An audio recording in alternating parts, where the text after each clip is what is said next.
this is a story which is not ended yet by any stretch of the imagination, and we have at least part of the cast that started the journey.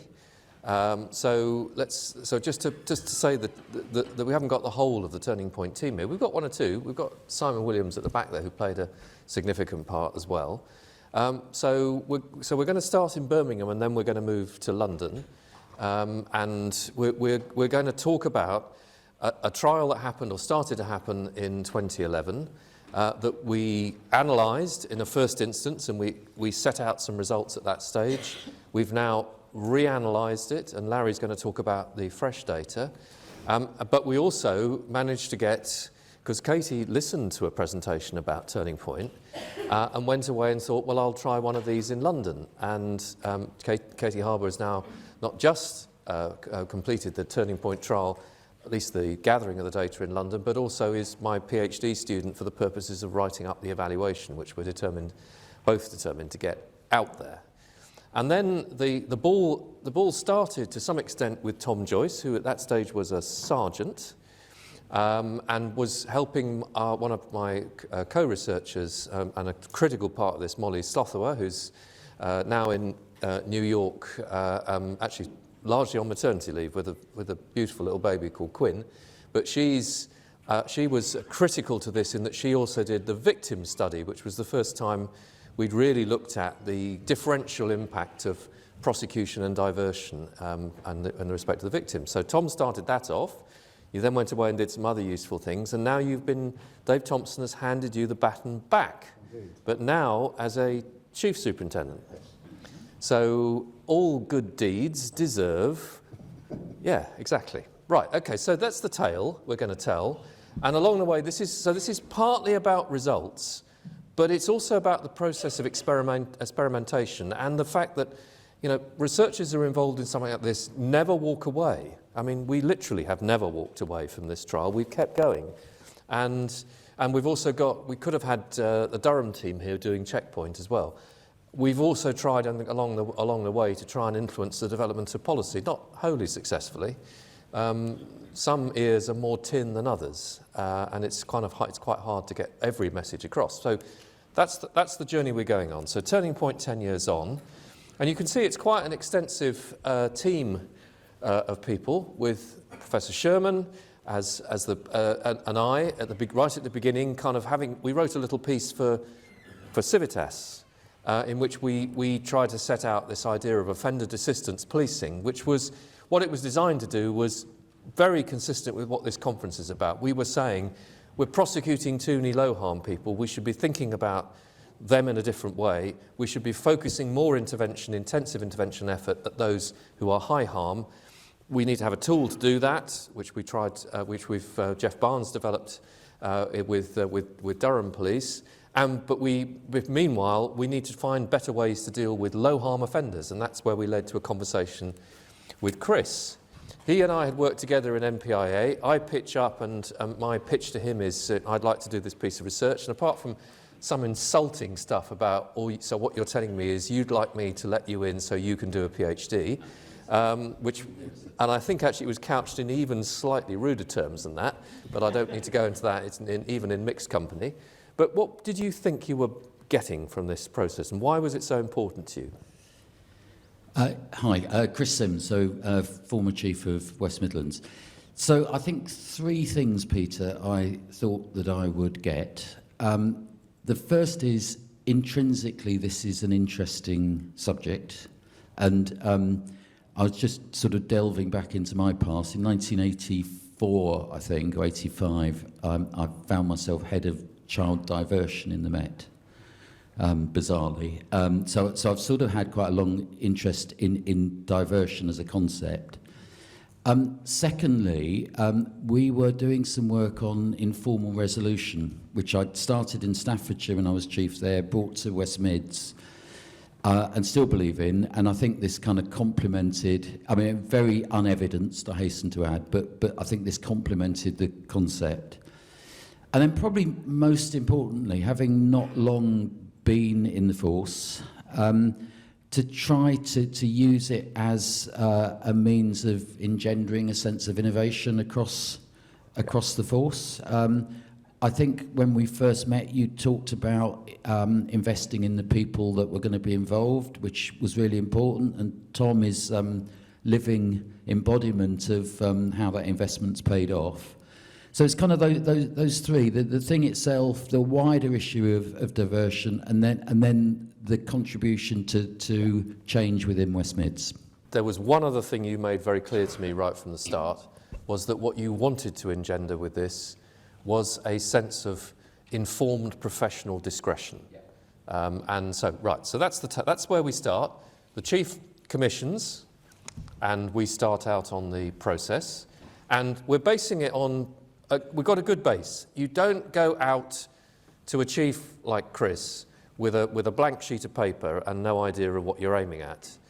We did know, and this is from a Campbell systematic review, and as was pointed out, I'm the co-chair of the Campbell Crime and Justice, and this was one of the systematic reviews that I'm very proud to have played a part in getting the money for and getting out the door, that we know that across a whole range of studies that diversion led by the police, particularly for young people, actually also for adults as well, can be a very effective way at reducing offending. So we were starting from that base assumption that we thought this was likely to work, but we had some ideas about pushing the boundaries. Our hypothesis was this, because we wanted to test not one form of diversion against another. We wanted to test whether diversion worked better than prosecution for the same group of offences. So our hypothesis was that if we hold prosecution over, and we drew it from a couple of studies that Larry was very familiar with, and I must say as a cop was much less familiar with, which was particularly looking at holding warrants over people in domestic violence. We thought that holding the prosecution over the offender, agreeing a contract to support them to stop offending, but insisting on compliance in return for non-prosecution could lead to a reduction in reoffending. We did it with this a 4-month contract of conditions. We did it as a randomised trial. We randomly assigned the decision to prosecute, okay, for the first time. Our sample was those that the police, so we got them to the custody desk. If the custody officer had said enough evidence, it's in the interest to prosecute, then at that point they pressed the button on the randomiser. There's a whole tale about randomisation which we could go into at some point, but I'm going to focus on the results for this stage. We were targeting low-risk offenders by taking a prior conviction and no more than one, and if they had one, it had to be not that recent, i.e. more than 5 years adult, 2 years juvenile. And we had a set of things that we could rule out straight away, but basically anything that was going to give them, a person without a prior conviction, an instant prison sentence, that was out. Randomly assign them to prosecution or to the treatment. And we had a sample in the end of 414, as you can see, pretty reasonably divided. And you can take it from me, but because we've been through all of the data comparing the demographics look pretty good when you compare them, as you know we saw with David Weisbird's samples earlier on. They look pretty. The randomisation worked pretty well. And what we had as a model was that if you got into the Turning Point trial, you were offered the opportunity to play a part in it. You agreed a Turning Point plan after a conversation with the police offender manager. Our aim was that was happening within 48 hours of them being in the police, of them being arrested. Compliance was no prosecution. Non-compliance, failure to keep to the plan, you were prosecuted for the original offence and the one that was in front of you, and that was the end of the Turning Point game. So at that stage, when we went back to Dave Thompson, who'd just taken over from Chris when we got the results, which tells you that studies like this do take a while because you really do need 2 years data in terms of publishing the full results.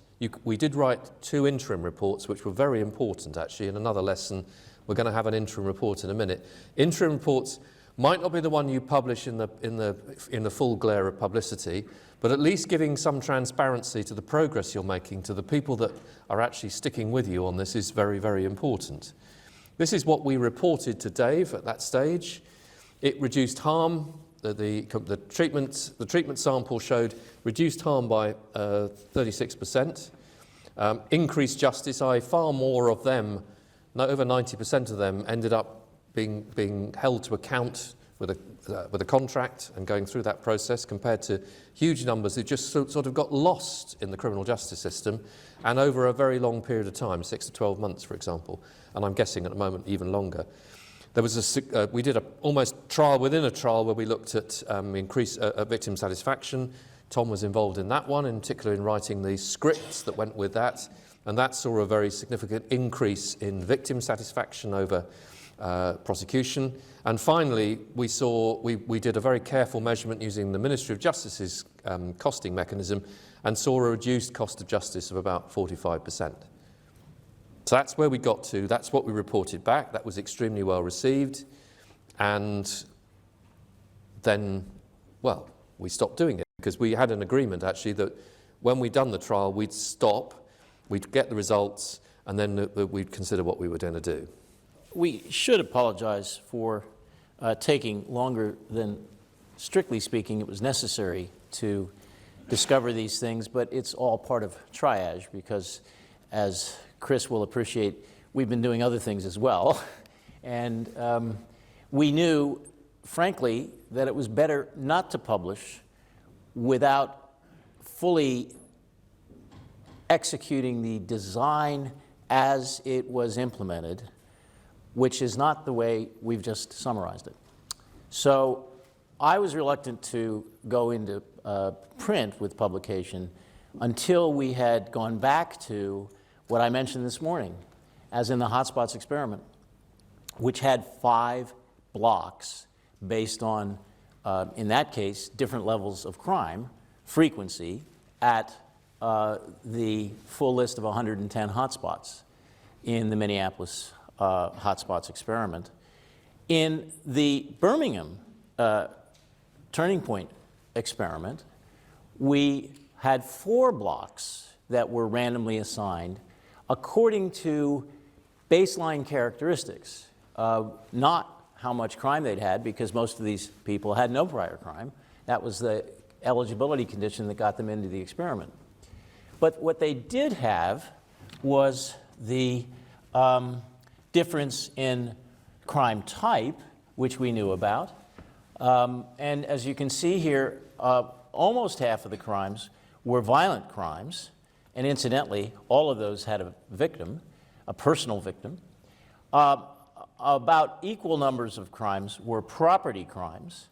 And it turns out a lot of those might have been criminal damage of public property, because there were no personal victims in a goodly chunk of those property cases, as well as the drug crimes, about 15%, which might have been proactively generated by the police, certainly didn't have a personal victim.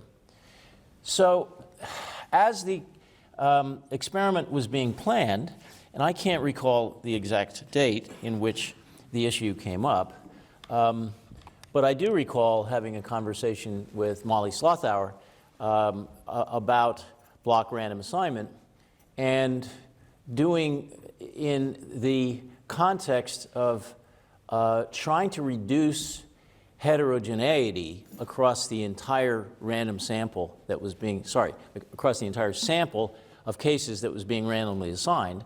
What you heard me say this morning about David Weisberg's discovery is that if you take this big mass of violent property, drugs, very different kinds of crimes, and you throw them into one random assignment pool, you're going to reduce your statistical power compared to having the 4 blocks, each of which was homogeneous within the block, and which then would boost the statistical power of the study by going to 4 block random assignments. So that was the first principle. The second principle was you can't block on everything, and you have to decide what it's most important to block on. We knew we were getting heterogeneity in the type of offense, but we decided not to block on that. In fact, we were more informed by the restorative justice experiments, which were literally 4 block randomized experiments, as Heather walks in right on cue. And David Weisberg's hearing his ears burning as we're talking about block random assignment.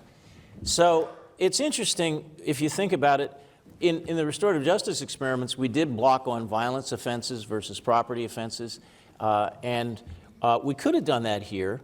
But the other thing that we were very aware of because of the restorative justice experiments was not race, which didn't vary very much in Australia, although we had some indigenous people. And we knew we were getting lots of diversity here in Birmingham with these groups, predominantly white European, but lots of Afro-Caribbean, lots of Asians. Afro-Caribbean and Asians together added up to almost half of the entire sample. We didn't block on that characteristic, even though Sumit Kumar, in his PhD dissertation here at Cambridge, is reporting so far very interesting moderator effects in which the correlation of how much impact diversion from prosecution had with Asian ethnicity as compared to white ethnicity showed that by far the biggest effect, the biggest benefit of not prosecuting people, both predominantly young adults, although quite a few people over the age of 30, as well as juveniles. The biggest benefit was with the South Asian group, whose effect sizes were much bigger, as I reported to, I've been reporting to the MST course, much bigger effect sizes for the Asians than for either Afro-Caribbeans or whites.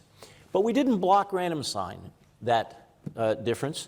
And so purists might say, well, it wasn't planned in advance, so it's a correlational conclusion. It's not the same thing as a randomly assigned difference.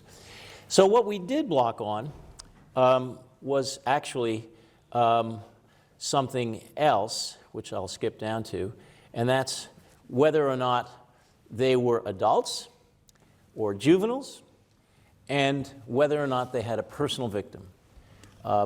In the restorative justice experiments in Canberra that Heather Strang led in the 90s, what happened was that the requirement to have a personal victim appeared without our necessarily having anticipated it, because there were criminal damage cases in which the victim was the school system, because the kids were vandalizing the school buildings and so forth. There was a whole shoplifting experiment in which the victim was the stockholders of the department store chain from which the kids were shoplifting. And so in our best attempt to create a personal victim for the theory of restorative justice, we brought the security manager from the retail outlets to the store. And we intentionally kept mom and pop stores where you really had a personal victim as the storekeeper, as the owner of the business. We put that into the other property crime and not a separate shoplifting crime project just for large department stores. What we have here is adult person in custody with personal victim, 196 cases, as one block randomized experiment embedded within the turning point. We had adult person in custody without a personal victim with 131, if I've got my maths right, cases. And then for juveniles, we had 58 with a personal victim and 28 for juveniles without personal victims. So those were the 4 experiments of the overall turning point experiment. And those 4 experiments were mushed together for the findings that Peter reported to you and which we had reported to Chris and others before. And there is lots of justification for doing that, but it is also incumbent on us to separately inspect the results for each block. And when we do that, we have a problem and an opportunity. The problem is that, as you can see, some of these groups are much smaller. Some of these blocks are much smaller than others, and that means the statistical power of those blocks is pretty weak for drawing a conclusion about what is the effect, what is just right, or the precise effect within that block. So that's the problem. The opportunity is that even with differences in statistical power across these groups, we have the opportunity to see if there is some evidence that for at least some people, this is a really bad idea, and we should not be using this kind of diversion for those people, whereas we should be using it where it turns out to be a really good idea. And that's where having these four groups of personal victims, which I think I've messed up here, and this is what happens when you do this on a lunch hour instead of eating lunch. It should have been property crimes. Sorry, it should have been juveniles and adults with personal victims, yes and no. What I left out was the juvenile and the adult. So to go back to this one, which is exactly right, just right about the sample size, what do we get with a forest plot? Well, let me take the time to explain the forest plot for those who haven't seen them before.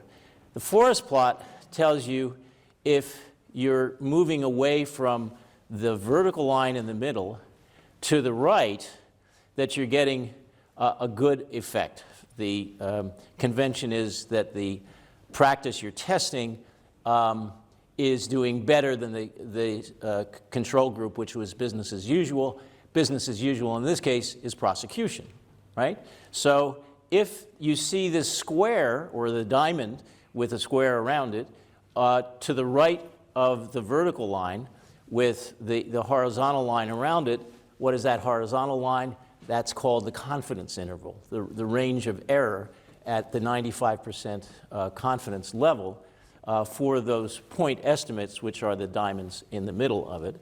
And this kind of graph is standard practice in systematic reviews of any multiple study analysis, saying what do all the studies taken together show us.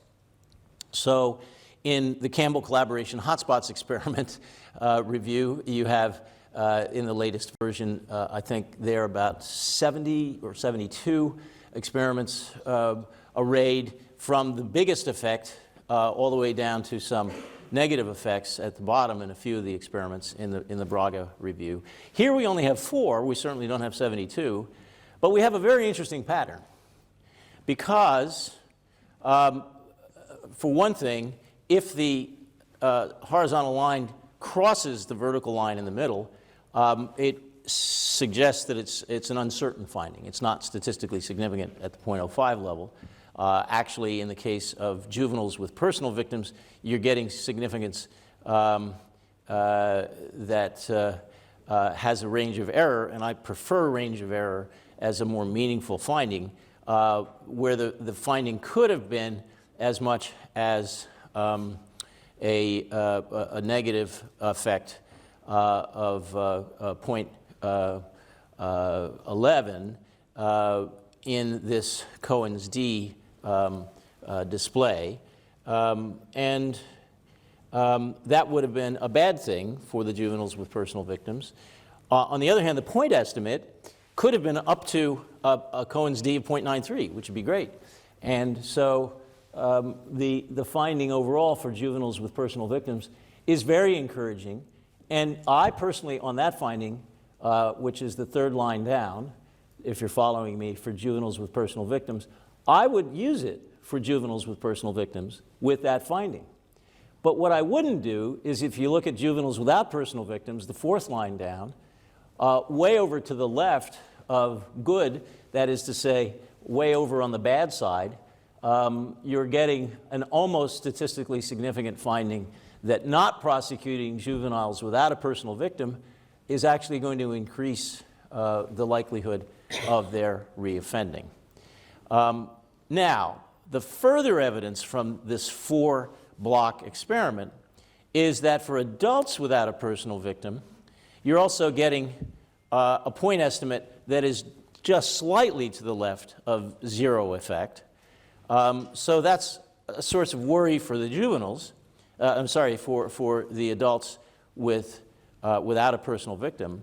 But more to the point, you've got 2 effect sizes here without personal victims. And both of those go against the idea of diversion. Whereas for the two with personal victims, they both go in favor of diversion. And if we had more cases, it would be more certain.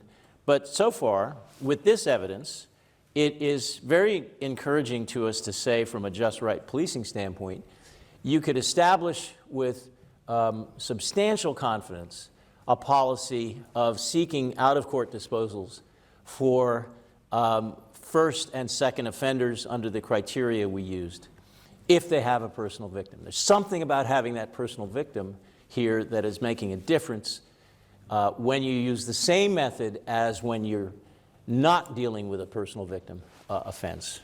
And to be able to get that right, we would want to build more research based on this kind of analysis, in which we're doing block random assignment with a personal victim or without a personal victim. And encouraging as it is to throw them all together and to say, you know, it's a good enough study if you have 414 cases and we get this good result. In fact, that's the theme of this conference. It's a better study if it gives you just right about what works for whom, or for what kinds of offenses in this case. And so that would then go back to inform what we found in the overall reduced crime harm index, because what we have yet to do is to actually convert the findings of the 4 blocks into crime harm index terms. Overall, the crime harm index was 36% lower with diversion than it was with prosecution. But how would that break out in the forest plot? Secondly, diversion in terms of percent consequences, we can look at that by the 4 blocks. And then third issue about victim satisfaction, that'll be hard to reconstruct because you'd have to gather the data at the time. But we could also try to break it out with Molly's help. But if you want to find the evidence on this, it's in Molly Slothauer's article with Tom Joyce in the Cambridge Journal of Evidence-Based Policing, which shows that if you tell victims that the offender isn't going to be prosecuted because they're going to get help to prevent them from committing crimes in the future, and that by random assignment, is 73% satisfaction compared to being told the offender is going to be prosecuted, which is 50%. Now, all of that was faithfully reported by the Daily Telegraph a few years ago, saying that police have found that you can reduce crime by not prosecuting. And the Telegraph accompanied it with an editorial saying, we don't care if it reduces crime. We want you to prosecute everybody just because they deserve it. And that's the way justice ought to work. Nonetheless, cost estimates might be different as well. If we think about how to replicate this study, which Katie was first out of the gate on, it would be, I think, to set up further block randomized trials that would actually have a different approach to the sample size, which is that you'd go to your quota. So maybe you'd look for 200 cases in each of the 4 categories, and you'd keep running until you got the 200 juveniles without personal victims and 200 juveniles with personal victims, and then you'd stop, and then you'd have 4 experiments, each with the same sample size. And that would be a clearer way to figure out what's just right. And with the strong and growing interest in out-of-court disposals, which the backlog in cases going to court in England is only making more important, I think there may be opportunities to create more forest plots like this, but with equal sample sizes, as opposed to what we did as what we thought was, and still would argue, is better than having had 414 cases with 1 system of random assignment. Because creating those 4 systems under these conditions is what allowed us to see what was just right about the use of out-of-court disposal. So now to take it on in the future in 2 ways. One way is we're seeking funding to do a longer-term follow-up. This is just 2 years of subsequent offending measures that we've reported. And if we can get 7 years with some support from a foundation or a fund that we've applied to, we'll have a much clearer and more statistically powerful finding, because it's got that longer time period, more potential time to commit crimes. So we hope to keep going with the original experiment. Thank you very much, Chris and Tom. But at the same time, we've got Katie Harbour coming along with the first preliminary results from a replication of this approach. And she has authority to share with us today the results of the analysis so far with the Strategic Insight Unit in the Metropolitan Police. So please let me hand over to Katie. So I was here 5 years ago hearing Peter present his interim findings for the Birmingham study, and he sort of stood here or in a different auditorium, arms raised aloft and said, it's no point testing it to see whether it works in Birmingham. We've got to replicate this and see if it works in other cities. So I decided to try and rerun it in London. And faced quite a lot of challenges trying to do a direct replication. So the aim was to try and have exactly the same offence criteria, offender criteria, and have exactly the same style of offender management. But it's important to highlight that London isn't a pure replication. So we did a pipeline study and found out we just weren't charging enough low-level offenders. We had to accept cautions, else we just wouldn't get case flow. We also, for the same reasons, accepted repeat convictions, not just first-time offenders. So we shifted the previous convictions from purely historic.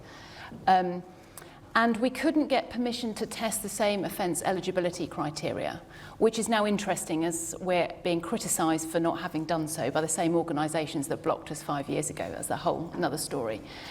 So the London study has got, I would say, a lower level threshold of criminality. I would say the highest offenders are committing ABHs, possession with intent to supply if it's a category 4, according to the sentencing guidelines. And we also have another important difference in terms of the style of intervention. So Peter reassured us 5 years ago that you could deliver Turning Point within your existing resource envelope, and that was the only reason I persuaded the Commissioner to be able to test it in London. A year later, I had to grovel and explain it just wasn't possible. And I ended up very kindly getting funding from MOPAC and the police to fund a full-time project team of 4 full-time people and a part-time data analyst who was Eleanor Nayrud, who very helpfully has done the previous trial as well, so she's worked throughout it. And we found we couldn't run it within the existing IOM portfolio, and so we recruited dedicated police staff offender managers. We only had 2, and I think it's important to state that there's probably a bit of a risk of implementation bias in this study. We were able to recruit 2 really, really dedicated people, and those same people work with our offenders throughout. I think that's fairly important to state. So I'm not here to talk to you in depth around the study, just to give you some highlights so far. But to reassure in terms of victim satisfaction, we are doing a survey replicating the Birmingham study, but we've only covered the first 20% of victims. The other part of that experiment is still being written up. But we found in northwest London that 83% of Turning Point victims were satisfied with the police outcome, compared to 81% as receiving the standard, the business as usual criminal processing. And we'd like to point out that northwest London had the highest victim satisfaction in London at the time anyway, before we started Turning Point. Mr. Rose can claim that, who sat in the audience. So it's important to state those findings are still very early, and actually we rolled out our experiment across 3 London boroughs at different points. So we may find if we move to a different London borough, we start to get different results. So in terms of the interim findings, we closed the RCT for new offenders in December last year, and we've got 542 offenders in our study. But obviously at this stage in the follow-up, people have got different periods at risk. So some might have been in the programme for 6 months, others have done beyond 2 years. So we've used this form of survival analysis to try and understand the impact on the whole sample as it currently is. So this is a cumulative hazard graph. The vertical axis is a probability of reoffending. Please don't anyone ask me to try and explain that in any more detail. And you've got days along the bottom. And what we're finding is for everybody in the study so far, if you were processed under business as usual, at any point you were 30% more likely to reoffend than if you were offered Turning Point. And we've done all the statistical tests, and we're 90% certain that that is a result of the intervention and not due to chance. So although we're not at a point of scientific statistical significance, we think actually operationally this is a really useful finding, even if our p-value is 0.1 and not 0.05. So, as of May this year, we've got enough in the study to start looking at everybody who has reached their 1 year into the programme. So at the point of 365 days post your random assignment, these are what the results currently stack up for, and we've got 437 offenders in that category now. And we're pretty excited around these findings. So I should have explained that actually we stratified random assignment as well. I didn't actually know until today that Birmingham had done theirs in a different way. I didn't know they'd stratified. But I had a conversation with David Farrington here when I was trying to set up this study, and he said, look, age is such a predictor of reoffending. Why don't you stratify according to your different age categories? And so we've stratified according to whether you're a young offender, so you're under 18, or whether you're in this transitioning to adulthood stage in life, which we know contains a very large number of criminogenic people, but currently receive absolutely no statutory support as soon as they're charged or receive a case disposal for an offence. So young people are being offered, in the control group, get offered Turning Point or the existing youth offending service provision, whereas all the adults are being offered Turning Point or absolutely nothing. And then we've got our third category in the stratification, which is people over 22 at the point of random assignment. So those age groups then get followed for 2 years. And you can see by the graph that for young offenders, you're under 18s, we don't have a statistically significant finding. We have got reduced new charges, but it's 50-50. You know, that could be Turning Point or it could be chance. But for the 18 to 22 category, we've got a really exciting finding. So Turning Point appears to reduce the prevalence of new charges by a stonking 58%. Can I just repeat that? 58%, a 28 percentage point reduction. And interestingly, we have a null finding for over 22s, which becomes quite interesting if you start to look at how do you apply this as policy. You know, if you don't have funding to fund intervention services, or just even the offender managers themselves, how do you start cutting your offender sample to try and target this type of intervention more effectively and cost effectively? And then we have had a look at new charges by ethnicity. So it's important to note that these are categories according to police-defined ethnicity. So white includes your IC1 and IC2, so that's white and dark Europeans, and your non-white is everybody else. We appreciate that's rather crude, and some people may find that a little bit uncomfortable. But actually, when it comes to measuring ethnicity within police criminal justice data sets, the ethnic appearance we find is the most reliable way of trying to get a reliable measure throughout. And as you can see there, for white offenders of any age, absolutely no impact of offering Turning Point. But for ethnic minority groups, we have got a statistically significant reduction in new offending, a 34% reduction or 11 percentage points. So that's where we're at. We are quite excited about this. This has been shared with the MOJ. I'm about to hopefully publish an interim report fairly soon, which people are very welcome to have a look at and share the findings. There's an awful lot we haven't gone through in the process in terms of the learnings, and one of them, which shines through what we've just been talking through and our reanalysis of the data, is our increasingly precise understanding of targeting the right interventions at the right offenders in the right way, because actually one of the explanations for the difference between property offenders and violent offenders is not just the personal victim. It could be that actually, Tom, you tried to use quite a lot of restorative justice in the thing, and we know from Heather's and Larry's research that that was probably going to produce quite a decent result, particularly with violent offenders. And we used quite a bit of motivational interviewing, and we know again from Cara that motivational interviewing can be quite effective with violent offenders. I think the evidence from the restorative justice trials was also that we just had less effective treatment conditions for dealing with property offending, i.e. the motivation's different, And quite often there's a complex set of things going on, some of which could be just plain greed, but the others could be mental health, there could be alcoholism, there could be a whole range of things. And maybe we didn't have quite the right... So you don't stop now, is the short answer. And also for the landscape of England and Wales policing, with a brand new piece of legislation, the Police Crime and Sentencing Act, producing a new set of conditional caution conditions, so conditional diversion conditions coming in. This is incredibly timely research and reanalysis. One thing that comes through from both turning points is the potential for a reduction in the disproportionality in the system, based on the fact that one key thing that we probably haven't emphasised enough is turning point is a deferred prosecution, not a caution. We do not ask the offender to admit the offence.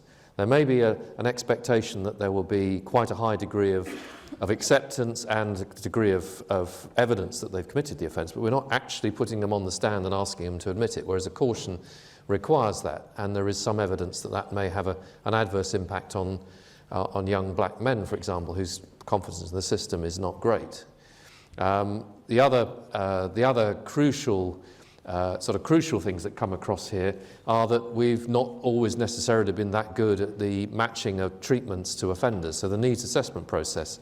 And one of the things that Katie's been leading is a process of developing the kind of support application process which might help, which we started to develop, Simon, in Birmingham, which was a prescribing tool, which meant there was some degree, I mean, you were closely involved in that as an offender manager at that stage, trying to develop a prescribing tool to make things better. So, Tom, you're now sat there, you have listened, so you've only got part of the story so far. I mean, you've got quite a bit of it. You're obviously going to be imbibing a great deal more, but you're now seeing 10 years on, we've got a considerable number of trials. We've actually had a brand new systematic review on the overall effects, which tells you, this is, particularly for youngsters, it's a pretty good bet, but a pretty good bet is not the way we teach it these days. We teach it on the basis of being precise. And you've got the task of taking it forward with new legislation, new lessons from Turning Point. Your reflections? I don't know where to start, to be quite honest. There's so much out of that, isn't there? I think the one thing I was thinking as we were sort of walking through that is what this gives is some legitimacy to the approach, isn't it? So the original idea, the original thing you were testing, I think it's interesting to talk about Daily Telegraph. There will always be, a bit like Brexit, I guess, there'll always be people who have a view, whatever the evidence is. But notwithstanding, you need the evidence. It gives you some confidence when you go into those debates. And I think the fact that we're starting to see similar results emerging, I think that's really, really critical.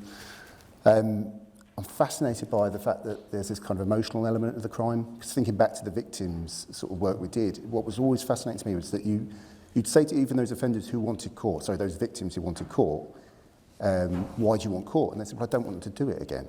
That's really what they wanted. So actually being able to kind of influence them and build some empathy with the suspects and the people going through Turning Point was kind of key for both the victim and the offenders. So it's really interesting to me that the just right bit, the precise bit, is concentrate on the personal crimes. And I think especially if there's an element from a juvenile perspective where that's even stronger, I think that gives us some opportunity to negotiate and influence with policymakers, because that's more palatable. I think you talk about the difficult political environment when you're trying to sell this stuff. That's more palatable, isn't it? But I think probably the thing that's going to be really interesting is if there is that disproportionality evidence, because I think it was always a sense that Turning Point, a big selling point for it, was that you could start to address disproportionality in the criminal justice system. And I think even with the new legislation that's coming down the line, I don't think it understands the importance of not asking someone to write down or say verbally, yes, I did this.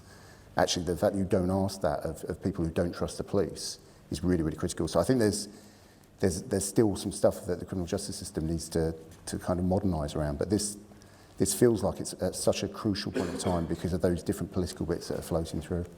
So, Chris, you set it in motion. You bought the project. You've seen not just Turning Point 1, but Turning Point 2, the sibling, daughter, son, whatever. and replication, which is important. We keep hammering it at these conferences, but doing one trial is important, doing two in a different context, in a similar way as possible is incredibly important, particularly when you build on the lessons you learnt in the first one. But Chris, where do you reflect now? So my immediate reflection is to regret that I didn't have this little slide pack when I went to address the Birmingham courts meeting somewhere about 2012. By a distance, it's the ugliest meeting I've ever attended, with literally people standing up ranting. Mostly, actually, when you analysed it, they wanted, this is a lay magistracy, they wanted more sessions so they could earn more money.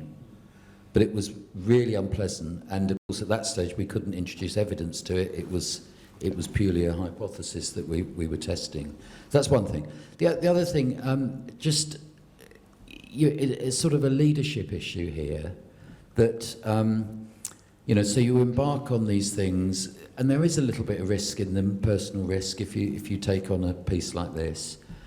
But you almost embark knowing that you're never going to be the beneficiary of it because of the timescales involved. It's always going to actually yield for your successor rather than for you. And in fact, in this case, successor but one, really, in effect. And that's quite an interesting thought. And how does the organisation maintain a focus when there's so many other things going on? And we're clearly very fortunate that Tom has sort of come through the ranks, as it were, in time to pick this up now and take it on as head of criminal justice. But you very quickly lose organisational memory, and that can be a threat as well. So something about how you manage long-term commitment to something and maintain momentum. Okay, so we're now at the point where we've got two trials. We've got a Ministry of Justice trial of a two-tier model, which had some very important lessons in. Actually, there were although the trial ended up as a score draw, what was important about there were a number of things that were important about it. One of which is that they did a very, very careful costing model, which we were able to draw on. And costs, when you're trying to develop these type of approaches, they do matter. There's far too few trials in which we've made serious attempts to try and understand the total costs and as well as the total benefits of the process. So that was important. We've also had the checkpoint approach in Durham, in which we also managed to say we in the global sense, but particularly Jeff managed to test the idea of an algorithm as a part of the support to the decision-making process.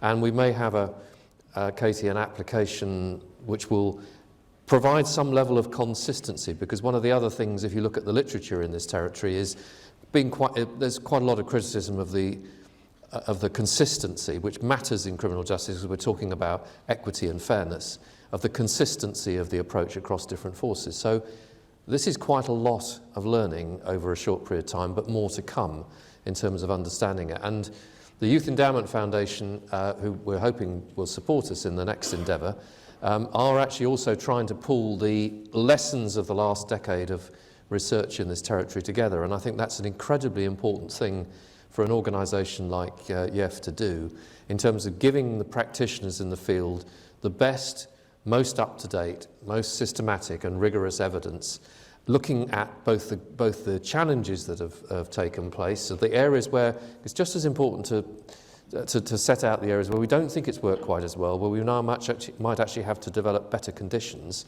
as it is to know the places where it appears to be working, and working incredibly well as well. I mean, you'd buy the Turning Point London treatment for the group which was showing that transition to adulthood group. You'd really buy it for. So I'm going to just go around all four of you and ask for, in this closing sort of 5 or 10 minutes, for one key reflection on the programme and one key thing we now need to do. And Katie, I'm going to start with you. One key reflection is you have to keep going. I think that's probably been mentioned already today, that this type of stuff takes a lot of time to embed and set up and get permission to test and in implementing and kind of refining your program so you get an intervention that is reliable enough to then start testing through an RCT.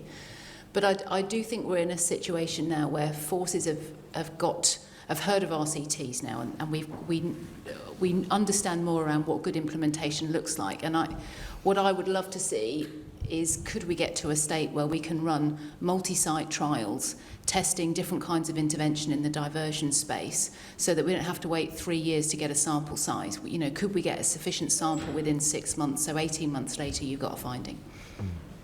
And I bent Andy Marsh's ear on that at the pub last night. And so that's the first plea to not just the audience in the room, but the audience online. Can we accelerate this next stage, which in fact, Larry, you and I had a conversation about right back in 2012, is that once we'd done the overall global piece, we needed to start doing a focus on treatments and you know, effectively double blocking by looking at both treatments and sample population. Chris, I'm going to go to next. One thing, you've learnt one thing for future. Well, I'm going to roll them up into a single piece. So I think this research and other research should give us more strength to resist the sort of detection prosecution lobby. And it would be lovely to say that that's, you know, some mad retired colonel writing in the Daily Telegraph. But actually they're in our midst, they're in our regulators, they are all around us, and this should give us more power to push back at them. Because every time, we've been pushing back, haven't we, for years, but every time you relax, they regain strength and come at you again with performance nonsense and false targets and so on. So this should give us more power to fight back again. Tom? It's probably a continuation of the sort of common themes, really. I think the experience, so bearing in mind, I think we were quite pioneering in the West Mids for doing this. You were? I think it was brave, as you kind of alluded to earlier, but also it meant we were learning a lot of stuff about how to do this in a sort of experiment and operational environment. And strangely, as I kind of shared with you the other day, what happens then is people do very well, so like Simon's off to other parts of the world, I go off and do different things, and the people with the knowledge, this is the point you made as well, because they drift away from it, they don't understand the wiring that went into getting this sort of thing set up. And so you've got a situation in West Mids now where there's lots of people who they're under pressure because of other things that are totally unrelated, like CDI and growing demand and all the rest of it. That means that they're making decisions around these lower end of spectrum of cases, which are more likely to be an NFA than a diversion. And they're doing that just because they don't understand the importance of this work. And also because managers made decisions that were, well, we can just take the bits that we learned from that and just make it mainstream, but it's so much more complicated than they appreciate.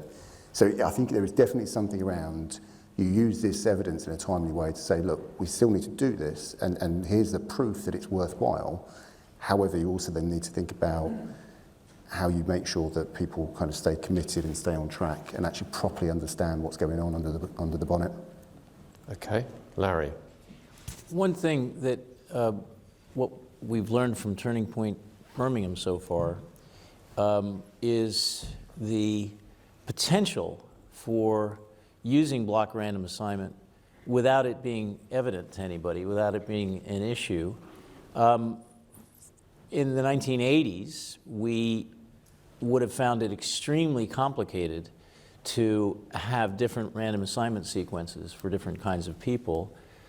Statisticians at the time criticized the blocking on employment of the offender or not in getting different results from the arrest of domestic violence, which wasn't randomly assigned within those blocks. It was simply a correlation. And I defended it at the time, saying it would have been too hard to ask the police to go through all of that. But actually, by the time, even 10 years on, it became easier to do it in a way that was opaque, that the officers would simply report the case in, or in the custody suite, you could go to the randomizer and identify the characteristics on which the block random assignment is being done. So rather than having 4 blocks, especially if you get into it for the long run, as Katie's saying, you could have not only blocking on personal victims or age, but you could also have, as Peter was saying earlier, some disaggregation of all of the very different treatments that the turning point offenders or defendants got under the rubric that what we're testing is not prosecuting. And that was true. That was homogeneous across the board. That was about the only thing that was homogeneous, because they were so different in the treatments they got, whether they showed up for their drug treatment or their alcohol treatment, whether they actually went to the gambling addiction page, which was one of the early treatments that Molly discovered, and whether, in fact, having a rich supply of services for rehabilitative efforts prior to prosecution is one of the things that makes a big difference. But it's all about getting it just right. So that's what we've learned. For the future, if I could go back to the future, in 1998, in the first publication ever to use the phrase evidence-based policing, some guy suggested a performance regime that was based on recidivism rates by unit. So this police BCU or district has a higher recidivism rate than that one, controlling for various predictors, or even a recidivism rate at the level of the individual officer, whose job it was not to lock people up, as the Daily Telegraph wants, but whose job it is to reduce repeat offending. And Sherman's suggestion in 1998 was so out of line that nobody's ever mentioned it since. I don't know how many of you have ever glanced at this publication called Evidence-Based Policing and been infuriated at the idea that you should judge a police officer, let alone a prosecutor or a judge, based on their recidivism rates. But I think the time may have finally come to consider the incentives and the role that the incentives have in shaping the way police work is done. Because if it doesn't matter what happens with the case after you've made the arrest, we will go on saying the more arrests, the better.